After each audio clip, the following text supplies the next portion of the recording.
Hello. Welcome to Bear Paw Media and Education's Public Legal Education webinar series. My name is Nadine Callahoo Hansen. Bear Paw Media and Education is a department of Native Counseling Services of Alberta, and our primary goals are to make public legal education understandable, accessible, and affordable for Indigenous people.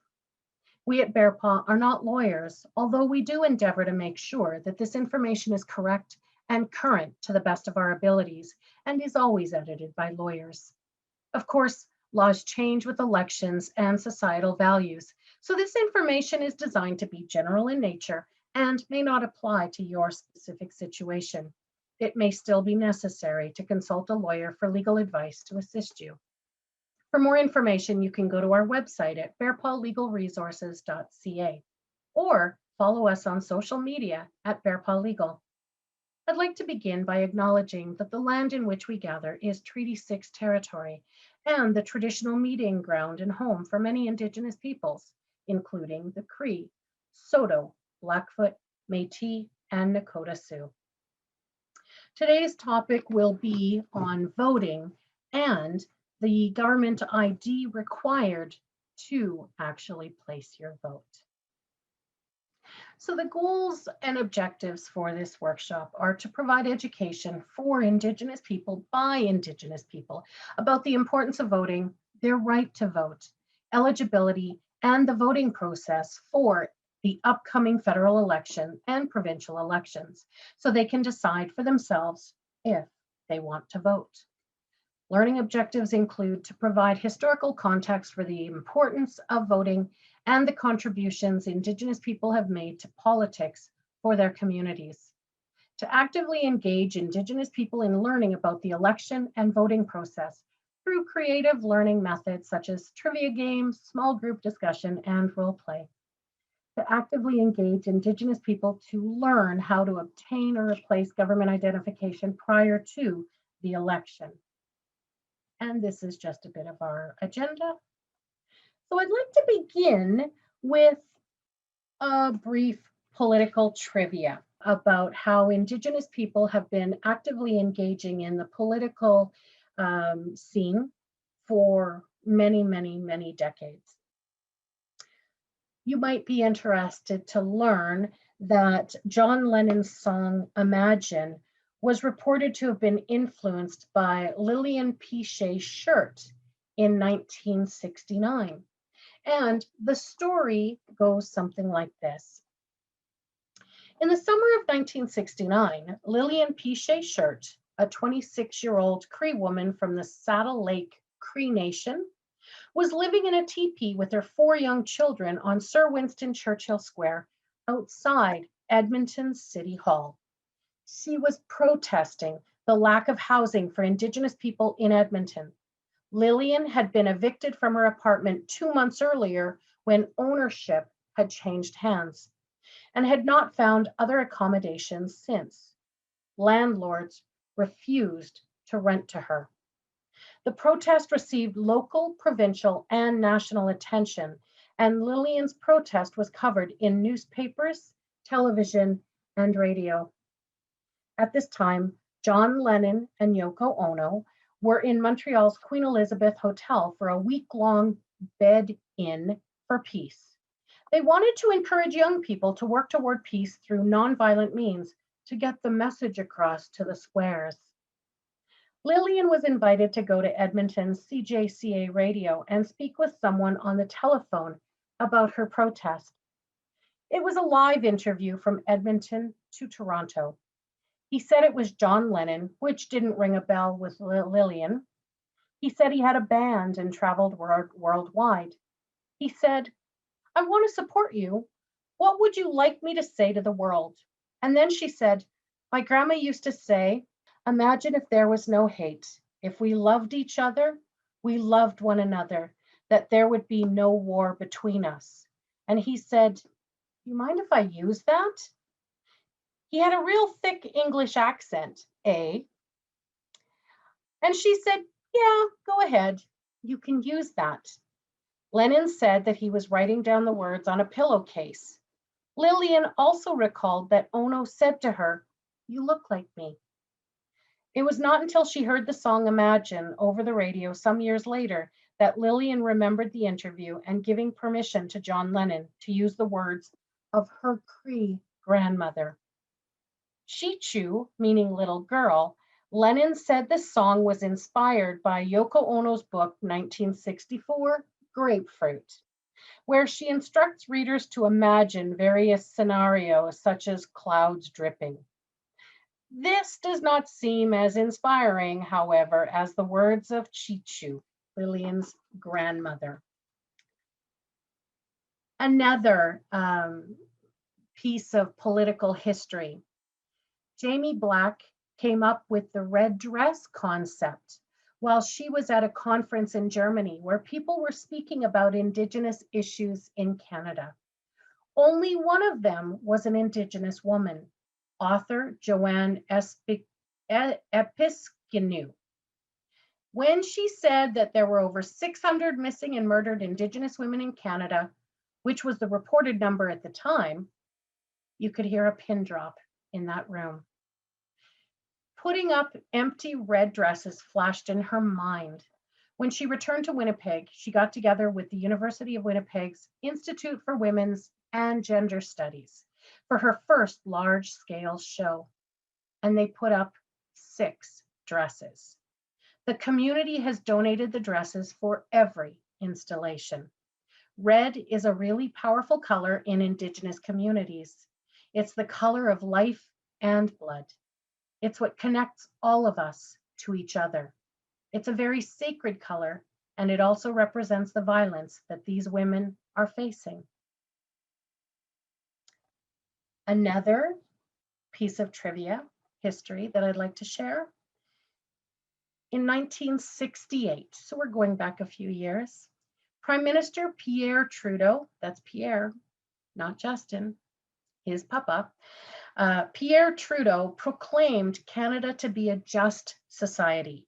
However, after a promising round of consultations between the Government of Canada and Indigenous leaders, in which issues of Indigenous and treaty rights and the rights of self-government were prominently discussed, Indigenous people were outraged when Trudeau's Minister of Indian Affairs, at that time, the Honorable Jean Chrétien, advocated for the elimination of separate legal status for Native people in Canada. Harold Cardinal, who was the chief of a First Nation band up in Slave Lake area, was the principal author of the Indian Association of Alberta's response entitled Citizens Plus, or known as the Red Paper, which was in response to the White Paper. And let me share just one more. You might remember the Idle No More movement. There were round dances, flash round dances happening all over the country. West Edmonton Mall had a few flash round dances. And so why were these flash round dances happening in protest all across Canada?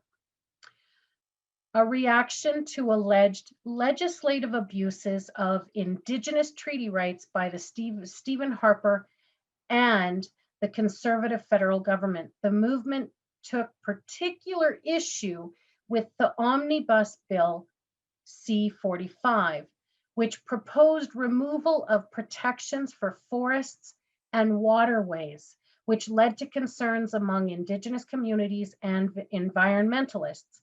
Of particular concern was the removal of the term absolute surrender in Section 208. And in Idle No More, organizers used social media. It was the first real major event that utilized social media to get the word out and to unify a movement, a national movement. And so they coordinated, the four women that organized Idle No More coordinated their efforts via social media. The popular movement had included round dances in public places and blockades of rail lines. The vision revolved around Indigenous ways of knowing, rooted in Indigenous sovereignty to protect water, air, land, and all creation for future generations.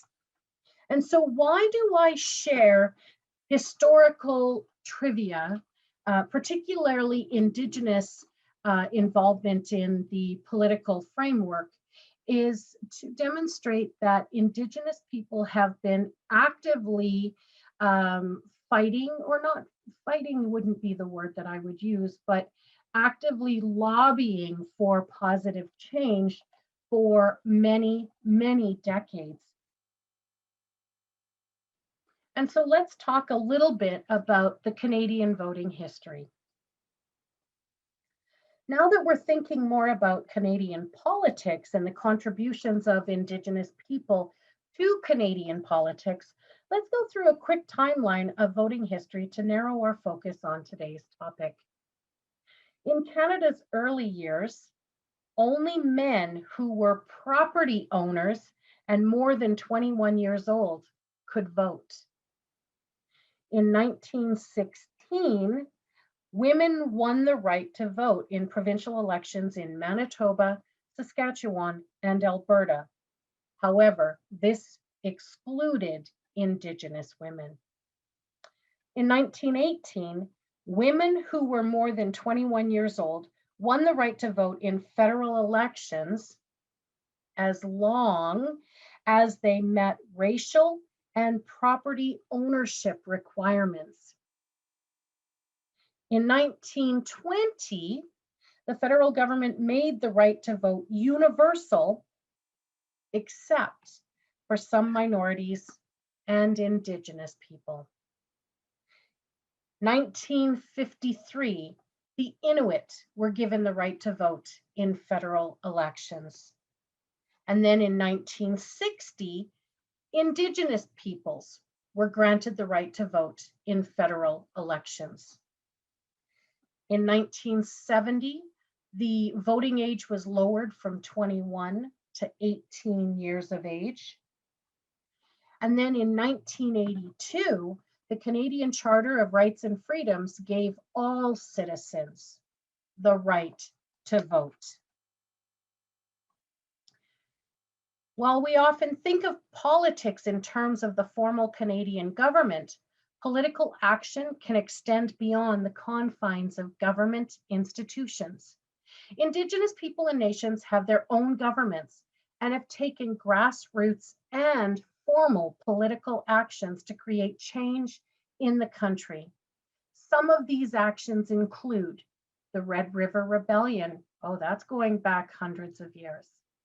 The White Red Paper Policy, the National Indian Brotherhood, which is now the Assembly of First Nations, the Royal Commission on Aboriginal Peoples, Idle No More, Justice for Missing and Murdered Indigenous Women, the Defenders of the Land, OCA, Lillian Shirt and her equal access to housing protest, and more recently, the Truth and Reconciliation Commission.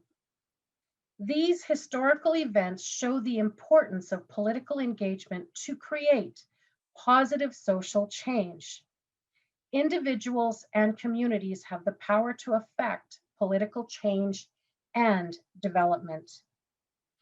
And we even have Indigenous people who have been involved in politics centrally at all levels of government. And just to name a few, Louis Riel was an MP, Member of Parliament, from October 13th, 1873 to January 22nd, 1874. And of course, he was a Métis who was central in the Red River Rebellion.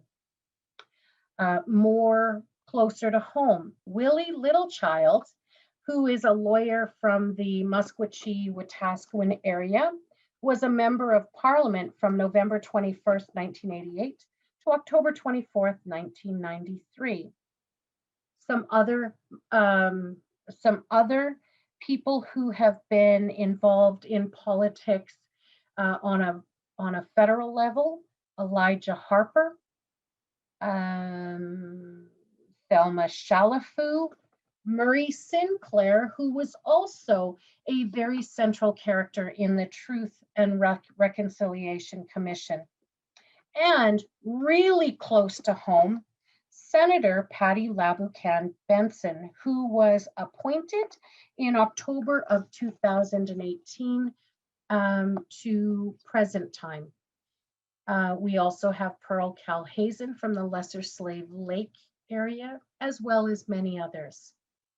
And on all levels, we also have Aaron Paquette, who is a councilman in Edmonton.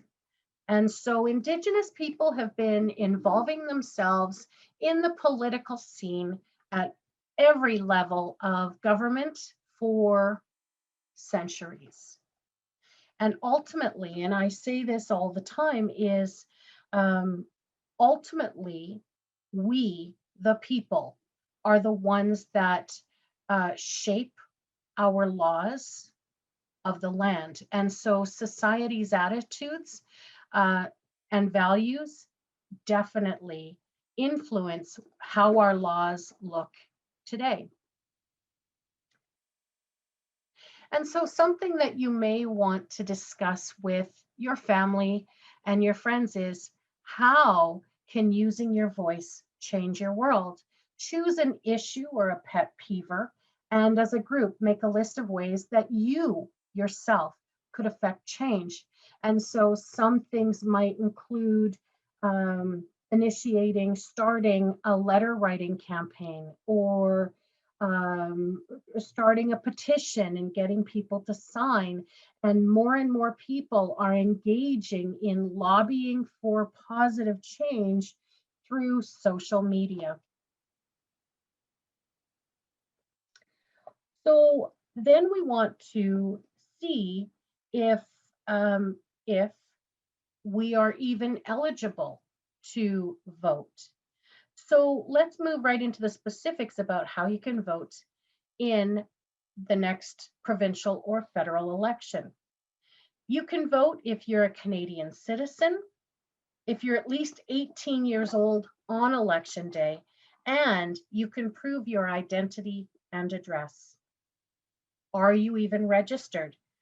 Go to elections.ca/register to check, update, or complete your registration. If you need help, you can call Elections Canada at 1-800-463-6868. Then watch the mail for your voter information card, which will tell you the accessibility of your polling places, how to request language or sign language interpretation, and how to request other assistance. There are several different ways that you can vote. On election day, you can go to your polling place, which will be open for 12 hours. The information will be on your voter information card, and you can go to elections.ca and type your postal code and call Elections Canada at 1-800-463-6868. There's also going to be advanced polling dates. There will be 4 advanced voting days. Dates and locations will also be listed on your voter information card, or call or check out the website. You can also vote at an Elections Canada office. You can vote at any Elections Canada office across the country by 6 p.m. on the Tuesday before Election Day. If you're going to be away from home during the election, or if it's more convenient, you can vote by mail, but you will need to plan in advance. You need to apply to receive a voting kit at elections.ca, at any Elections Canada office, Canadian Embassy, High Commission, or consulate. Your completed application with a copy of your ID must reach Elections Canada by 6 p.m. on the Tuesday before Election Day.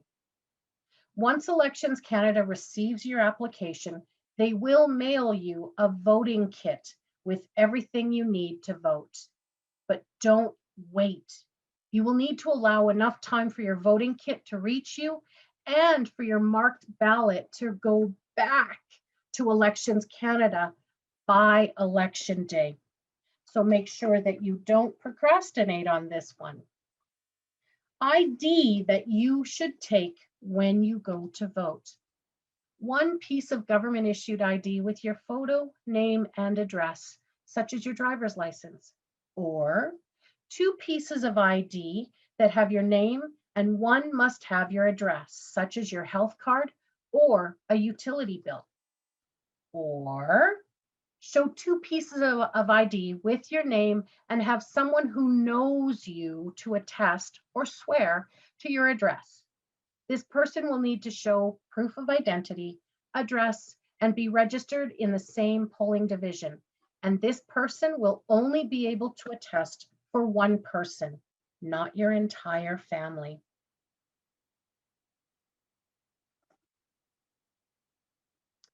However, there are lots of alternative acceptable IDs as well. There are some other forms of identification that can be used as long as they show your name and current address listed, such as a library card, a bank or credit card statement, student ID card, a personal check, a rental lease agreement, a utility bill, insurance or registration cards or certificates, income tax assessment, school correspondence. If you're a member of a First Nation or Métis settlement, you can get a letter of confirmation of residence from your band office or settlement office. As well, a hospital or medical card or bracelet, which is issued by a hospital or long-term care facility. So voting without acceptable ID, you can still vote if you declare your identity and address in writing and have someone who knows you and who is assigned to your polling station to vouch for you. The voucher must be able to prove their identity and address. And again, a person can vouch for only one person, except of course in long-term care institutions. So as you can see, the government tries very hard to make sure that everybody that is eligible to vote has the ability to vote. Once you're registered, here's what to expect when you go to vote at your polling place. When you enter the building, an election worker will greet you and direct you to the right table. At your table, you're going to show your proof of identity and address. The election worker will initial, fold, and hand you a ballot. You'll take your ballot and go behind a voting screen, mark and refold your ballot to keep it secret. If you require an interpreter or assistance with your ballot because of a different language or vision or hearing problems, you can make that request. And it's always wise to make that request ahead of time to make sure that that resource is there at your polling station when you go. You'll, once you finish marking your ballot and refold it, you will return your ballot to the worker at the table so they can tear off the tab and place your ballot in the box. Resources that you can request: magnifiers. So if you have trouble reading small print, they can provide you with magnifiers. A tactile and braille voting template that fits on top of a ballot. Again, if you require some of these special supports, it's best to contact somebody from Elections Canada or from the provincial elections office to make prior arrangements for these resources before Election Day so that they will make sure that they're there and ready for you. They can also provide a large print list of the candidates, a braille list of candidates available on election day, sign language interpretation, but again, this one specifically needs to, you need to call ahead to request. They can assist in marking your ballot if you have mobility issues. There are improved voting screens that can let in more light. And if you can't leave home and would like to vote from home, call Elections Canada because they can certainly make arrangements for that as well. A voter checklist. Make sure you're registered at elections.ca. Watch for your voter information card. Once you receive your voter information card, it's smooth sailing at that point. If you don't receive your voter information card, contact someone from elections.ca and update that information so that they can get that to you. Check that you have the right ID. Find the candidates in your riding, your area, by entering your postal code at elections.ca. Choose one of the many ways to vote, whatever is most convenient for you, and mark your calendar with key dates. Remember, voting is not just on one date. There will be 4 advance poll dates. And if you're not going to be in your riding on any election or the 4 advance poll dates, make sure it's far enough in advance, but you can also arrange for mail-in ballots as well. Also, plan how you'll get there. If you need a ride or transportation, line that up before election day. You don't want to have any reason whatsoever to not be able to voice your vote.